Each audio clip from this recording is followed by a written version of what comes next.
Álvaro Uribe is a current senator and the former president of Colombia. He's also the main opponent of the 2016 peace agreement with the marxist FARC guerrillas that put an end to more than 50 years of conflict. Not everyone in Colombia is quite ready to forget members of FARC, including Uribe. His father was a prominent landowner who was killed by guerrillas in a failed kidnapping attempt in 1983. This tragedy fueled his rise in Colombian politics, from mayor to governor to president. In 2002, after a 4-year peace process with FARC collapsed, a resurgence of violence ensued.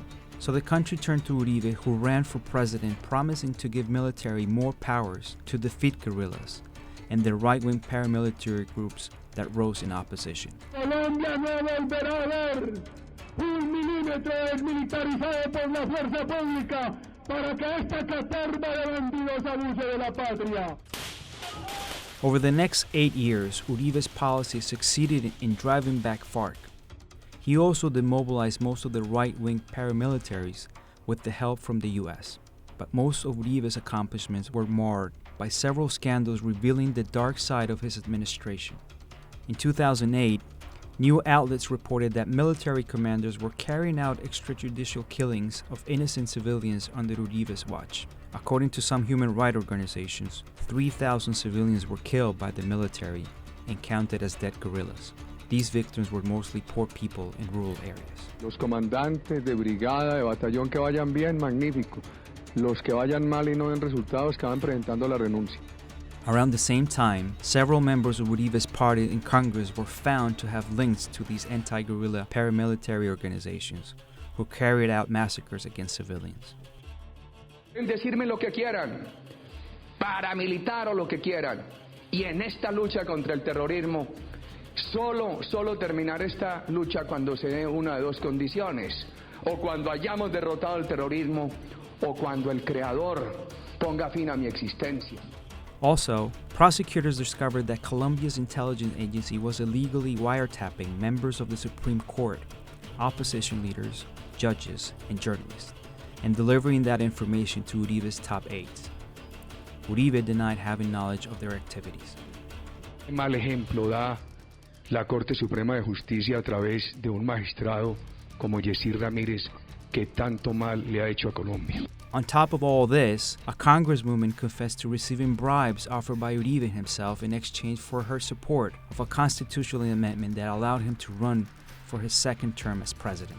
En el baño de la presidencia, si él diga que no, yo no digo mentiras, yo estoy diciendo la verdad. Eso sucedió. ¿Cómo fue ese episodio? Ay, Gis, ayúdeme, haga patria. Y me sentó en el vacín del baño y él me dijo, haga patria, salve la patria, vote la reelección, todo lo que haya en Barranca Bermeja para usted, para Serpa, que es de Serpa es para usted. Because of that scandal, a higher court denied Uribe the chance to run for Colombia's 2010 elections,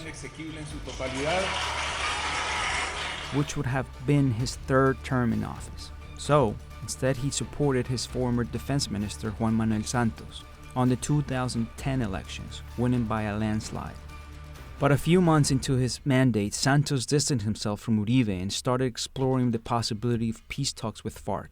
Calling Santos a traitor, Uribe revoked his support and founded the Centro Democrático Party to lead the opposition.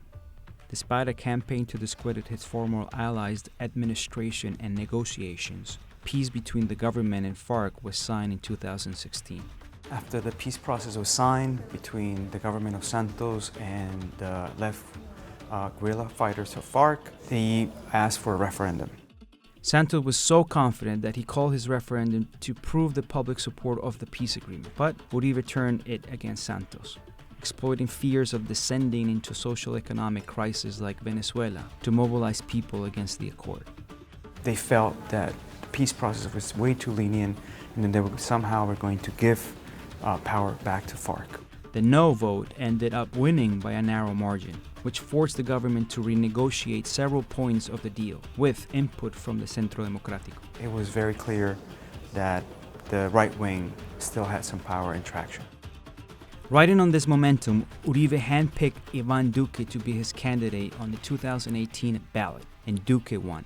As president, Duque has put Uribe's policies back on the forefront, doing everything in his power to undo the peace accord.